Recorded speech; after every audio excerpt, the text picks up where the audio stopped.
Now, I don't think we've heard the last of Jeb Bush, but at the same time, you laugh, but I don't think we've heard the last of him. I think he's been reserving himself. I think the big politicians that really know what they're doing, they're going to start pulling out all the stops in October and the beginning of November. That's when we're really going to see campaigns go into high gear, and that's when all the attack ads are going to start coming out in November.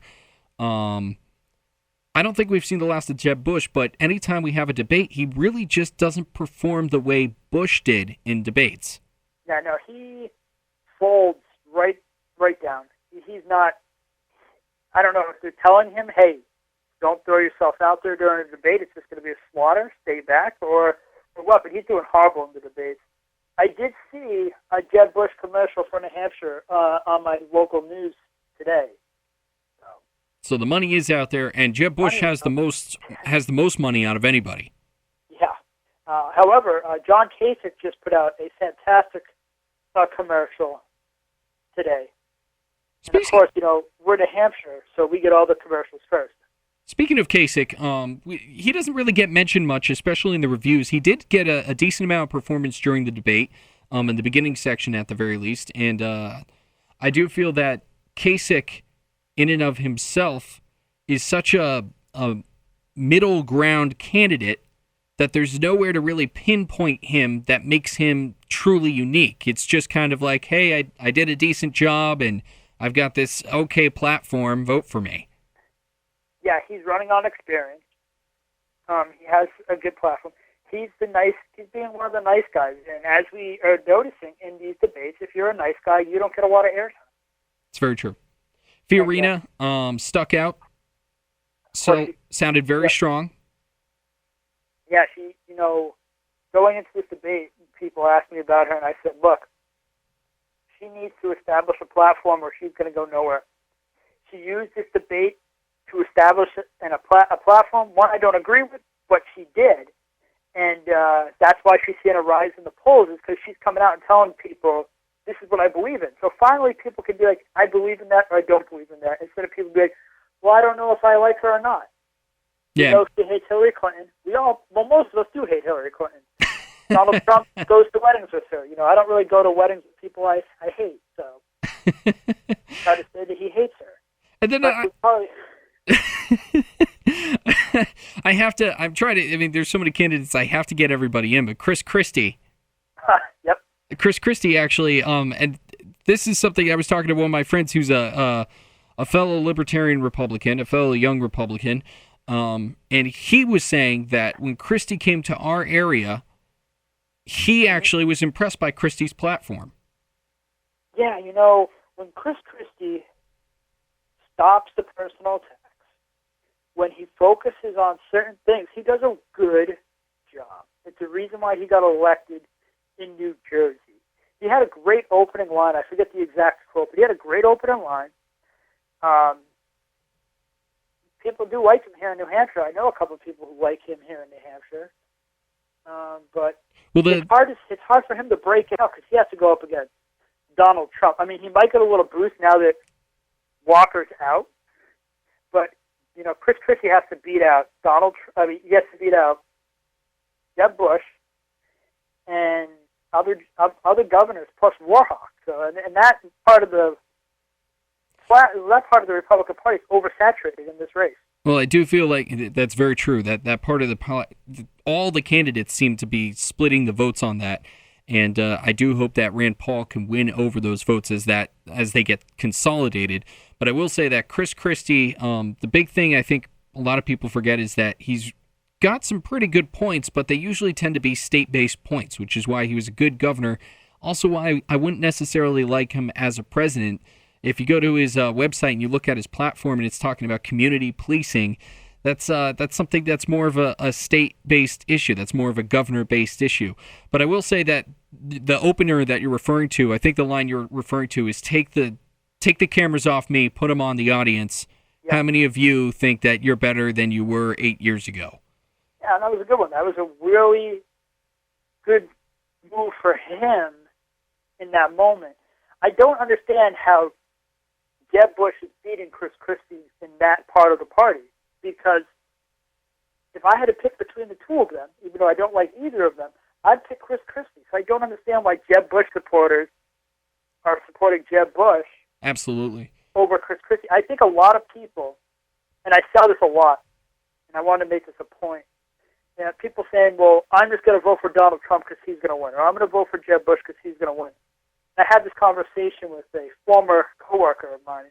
He said, well, Rand Paul's not going to win. You might as well vote for Donald Trump. And I said, well, do you remember back in '08 when you said that I might as well vote for Barack Obama over Ron Paul because your guy was going to win? I voted for principle. You voted for the guy who was going to win. You regret your vote. I don't regret my vote. And it is technically true. I mean, Rand Paul is beating Hillary in a number of states that she traditionally, or Democrats traditionally, win in. Hands down, yeah. But I will say that Chris Christie definitely had, you're dead on when it comes to Chris Christie versus Bush. Chris Christie had the messaging of it being about the people, and he even drew that out even when there was a fight between Fiorina and Trump over business records, and they were going at each other. And Chris Christie had that great moment where he comes out and says, look, nobody cares about your business records. This is about the people. This is about how you're going to benefit them. And he just came out looking as the adult in that issue, even though I feel like it was definitely seizing on the moment at just the right, perfect timing. Because technically, if you care about business experience for your executive, that actually is a worthwhile debate for you. Yeah, absolutely. I mean, but yeah. Chris Christie has a lot of work to do if he wants to win this thing because he has to still beat out a couple of more governors. I do think he's going to benefit from Walker taking a dive today. So. It seems that most of the benefit has gone to Carly Fiorina. But since we're talking about dives, one final note that we have for the podcast ourselves is we're actually going to be doing a dropout pick of the week. Yes.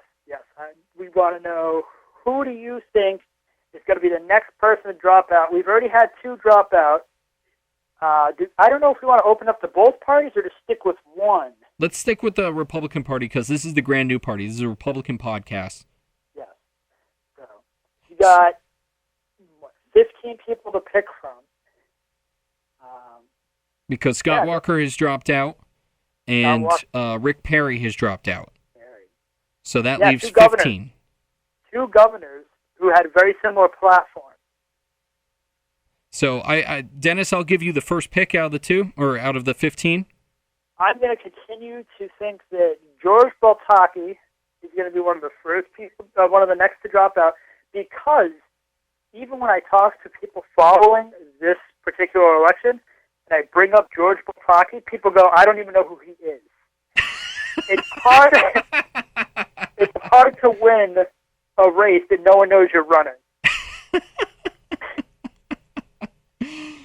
Well, that's very true. I will say I get the news emails from a lot of these people. I don't think Pataki's dropping off just yet, but I don't think it's a bad pick. Personally, I think Lindsey Graham is going to be the next person to drop out. And I do think that because Lindsey Graham is about almost 0. I think he's last in the polls last I checked on Real Clear Politics.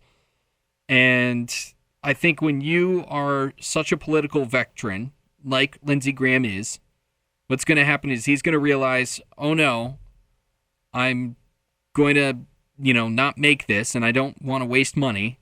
So I'm going to drop out now and endorse who I think I want to win.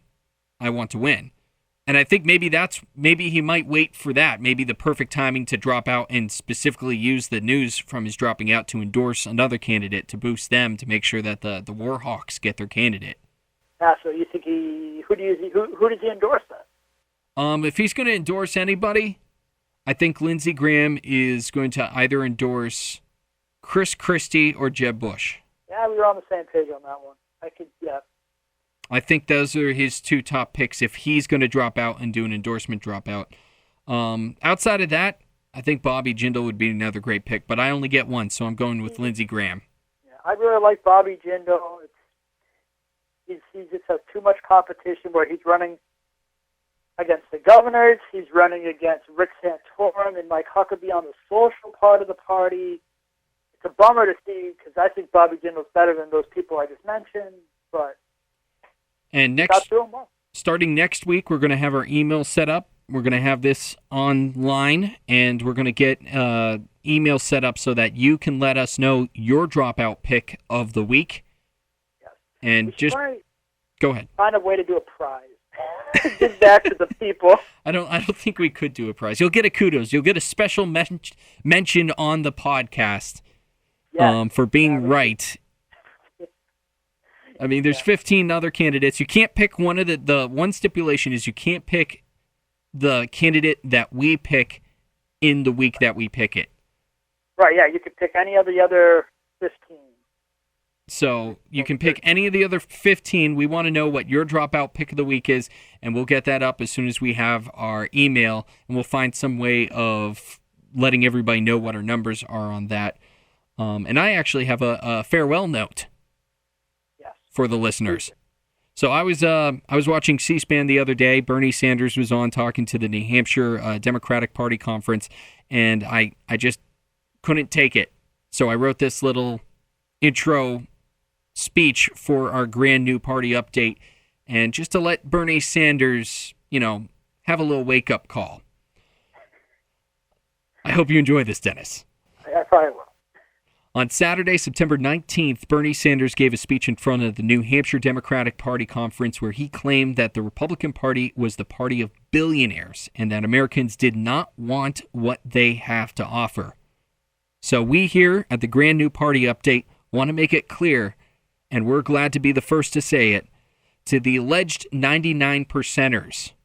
I am the middle-class American suffering under student loans, onerous taxes, regulations, and inflation. I do not stand with you. You oppose my interests. You are not the majority, but a fringe minority focused on bigoted hatred and impression of success. The movement of George Soros, Hillary Clinton, and Bernie Sanders is not a movement of the poor. Socialism is not a word to be defended, and a free market where people can choose their contracts, where people can choose their sacrifices, where people can choose their lives, is not to be resented. We are the Grand New Party, and we will not allow America to fall to a medieval understanding of the world. Get used to it, because we're your neighbors. Oh, I like that. That was well said. As someone who just opened up another student loan bill from Wells Fargo at $17,000 plus. It's all to make a better America, Dennis. It's all to make a better America. College more affordable. Yeah, well, when you're paying for a loaf of bread with a wheelbarrow full of money like Germany after, after the Great War, let's go forward. They want to be progressives. Well, socialism is not progressing. It's regressing, and you're going backwards. So I think you said that really well. Thank you very much, Dennis. This is the Grand New Party Update. Next week, we're going to be covering a brand new topic, and we're going to pick a news story that's going to happen in this week. Yeah, so tune in then. Grand New Party Update is the intellectual property of Tony Zor and Dennis Rose. Voice of credits provided by Gino Devaney. Theme music Namaste by Jason Shaw, as discovered off freemusicarchive.org on the album Tech Urban Dance.